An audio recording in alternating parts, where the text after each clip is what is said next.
بسم اللہ الرحمن الرحیم الحمد للہ وکفا وسلام علی عبادہ الذین اصطفى اما بعد فاعوذ باللہ من الشیطان الرجیم بسم اللہ الرحمن الرحیم یا ایہا الذین آمنوا کتب علیکم الصیام کما کتب علی الذین من قبلکم لعلکم تتقون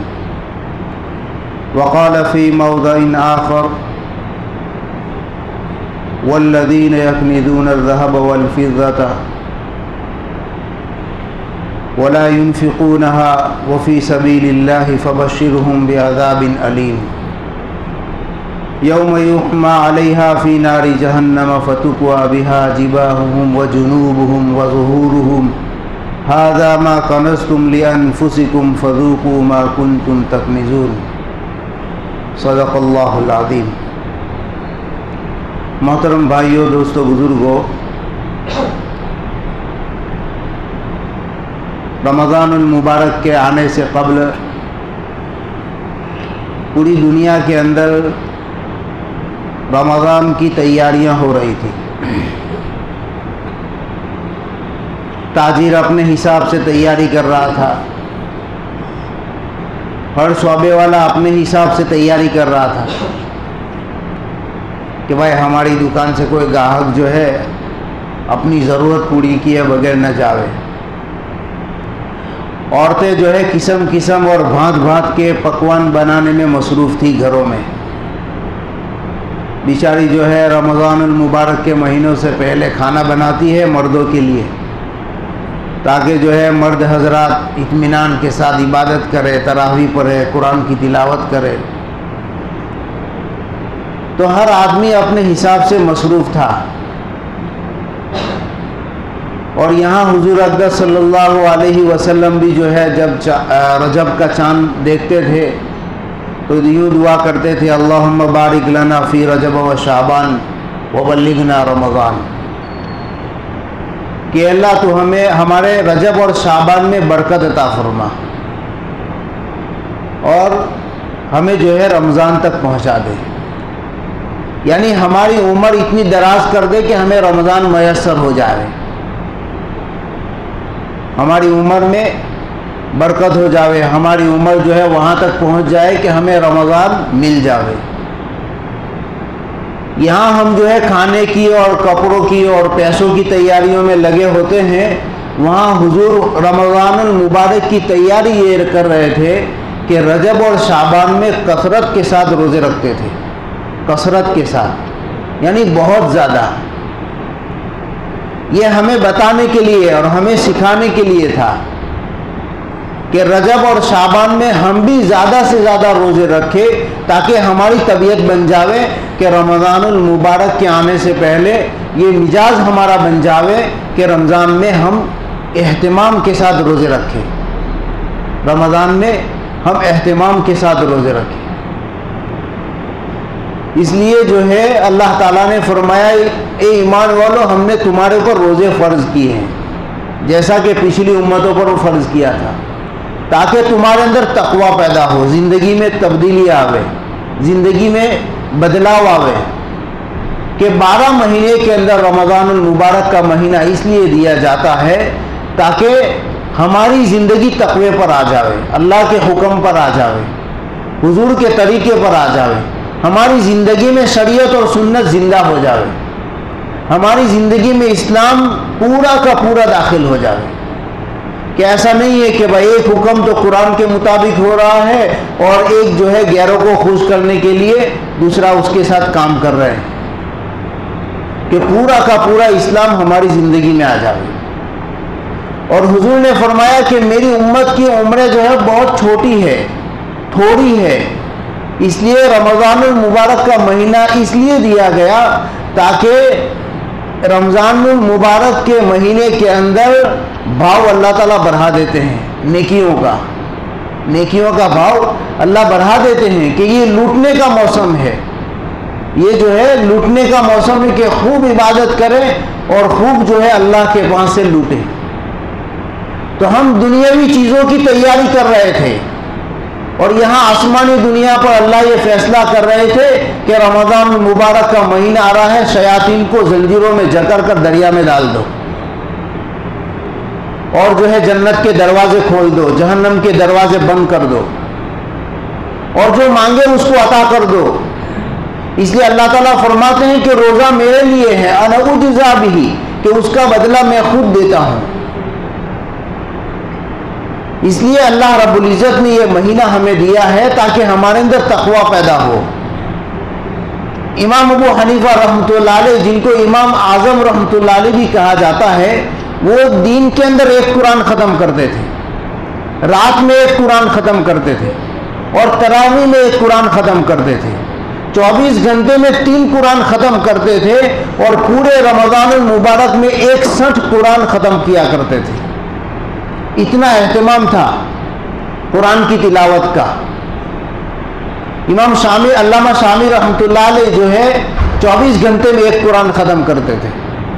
اور ہمیں تو قرآن پڑھنا ہی نہیں آتا، کیونکہ ہم نے مکتب میں قرآن سیکھا ہی نہیں، اور نہ ہم قرآن سیکھنے کی زحمت کرتے ہیں۔ میں جب دارالعلوم فلاح دارالعلوم میں پڑھتا تھا 1999 میں نے داخلہ لیا تھا، تو اس وقت میں دیکھتا تھا کہ بڑی بڑی عمر کے لوگ مدرسے میں آتے تھے قرآن سیکھنے کے لیے، اور ہم جو ہے قرآن سیکھنے کا، بڑی عمر کو چھوڑ دو، ہمارے نوجوان کا جو طبقہ ہے وہ قرآن سیکھنے کی بھی عیب سمجھتا ہے، دین سیکھنے کی بھی عیب سمجھتا ہے، کہ بھائی جماعت میں چلے گئے تو لوگ جو ہے عیب سمجھ گئے کہ اس کو کچھ نہیں آتا۔ ایسا نہیں ہے، یہ ہماری ضرورت ہے، اسلام یہ ہماری دنیا کی بھی ضرورت ہے، آخرت کی بھی ضرورت ہے۔ اگر ہم نے اس کو ترک کر دیا، زندگیوں سے نکال دیا، تو دنیا بھی برباد اور آخرت بھی برباد۔ اس لیے قرآن سیکھنا چاہیے، یہ ہماری زندگیوں میں داخل کرنا چاہیے۔ ہمارے بزرگوں کی زندگیوں میں قرآن تھا اور داخل رہا، اور رمضان المبارک کو قرآن کے ساتھ خاص مناسبت حاصل ہے۔ اس لیے اللہ تبارک و تعالیٰ نے یہ مبارک مہینہ دیا ہے۔ یہ جو ہمارا جوان طبقہ ہے، یہ چوراہوں پر اور جو ہے نشستوں کی کرسیوں پر یہ اپنی جوانیاں برباد کر رہا ہے۔ حالانکہ تراویح سننا چاہیے، پڑھنا چاہیے، نماز کا اہتمام کرنا چاہیے، یہ اللہ کے فرائض میں سے ہیں۔ اللہ کے جو 5 فرائض ہیں اس میں سب سے بڑا فرض جو ہے نماز ہے، اور پھر روزہ ہے، کہ یہ بھی 5 فرائض میں سے ہیں۔ اور ہم جو ہے اچھے خاصی صحت ہے، طبیعت ہے، کوئی بیماری نہیں ہے، لیکن ہم روزہ نہیں رکھتے، صرف اس وجہ سے کہ ہمارا ویسن ہے سگریٹ کا، تمباکو کا، اس وجہ سے ہم روزہ نہیں رکھتے۔ حالانکہ یہ جو ویسن ہے وہ بھی مکروہ تحریمی ہے، شریعت نے اس کو مکروہ تحریمی کہا ہے، اس سے ہماری صحت خراب ہوگی، اس لیے اس کو اللہ تعالیٰ نے مکروہ تحریمی کہا، اور ہمارا جوان طبقہ اس کی وجہ سے روزہ نہیں رکھتا۔ تو اللہ تبارک و تعالیٰ نے یہ مبارک مہینہ دیا ہے، ہمیں اس کی قدر کرنی چاہیے۔ آج جو ہے 8 رمضان ہو چکے، لیکن ہمیں اس کا پتہ ہی نہیں ہے کہ رمضان کا پہلا عشرہ ختم ہونے جا رہا ہے۔ اللہ تعالیٰ نے جو ہے موسم میں بھی تبدیلی پیدا کر دی، حالانکہ سورج کی صفت کیا ہے کہ تپش پیدا کرنا، گرمی پیدا کرنا، یہ اس کی صفت ہے، چھری کی کاٹنے کی صفت ہے، ایسے سورج کی صفت کیا ہے؟ تپش پیدا کرنا، گرمی پیدا کرنا۔ ادھر جو ہے حضرت ابراہیم علیہ السلام کو نمرود کی آگ میں ڈالا جا رہا تھا، جبرائیل آئے، کہا کہ ہماری کوئی مدد کی ضرورت ہو، کوئی کام ہو تو بتاؤ، تو کہا کہ مجھے اللہ کے علاوہ کسی کی ضرورت نہیں۔ تو اللہ تعالیٰ نے خود آپ کو کہا کہ ابراہیم کے لیے قل یا نار کونی بردا و سلام علی ابراہیم، کہ ہمارے ابراہیم کے لیے سلامتی والی اور عافیت والی بن جاؤ، ٹھنڈی بن جاؤ۔ تو اللہ نے بھی ہمارے لیے کہ رمضان المبارک کا مہینہ آ رہا ہے، سورج سے کہا کہ بھائی میرے بندے روزے رکھنے والے ہیں، اپنی صفت میں جو ہے تخفیف پیدا کر دو، کہ اللہ نے موسم ٹھنڈا کر دیا۔ تو اللہ تعالیٰ نے ہمارے لیے مغفرت کے دروازے کھولے ہیں، رحمت کے دروازے کھولے ہیں، ہماری کامیابی کے دروازے کھولے ہیں، لیکن ہمیں اس کی قدر نہیں ہے۔ کہ ہم اللہ کی رحمت سے فائدہ اٹھاوے، اپنی بخشیت کراوے، اپنی مغفرت کراوے، آنے والی نسل کی حفاظت کے لیے دعا کریں تاکہ ہماری آنے والی نسل میں اسلام باقی رہے، دین باقی رہے، ایمان باقی رہے۔ اس وقت دنیا میں ایسے حالات ہیں کہ ایمان کا بچانا مشکل ہے، اور اللہ نے یہ مہینہ اس لیے دیا ہے تاکہ ہمارے آنے والی نسل کے لیے بھی ہم مانگ لے اور اپنے لیے بھی مانگ لے، اور اس مہینے میں خصوصی دعاؤں کا اہتمام کریں، زیادہ سے زیادہ قرآن پڑھیں، کم از کم روزانہ 3 پارہ پڑھیں۔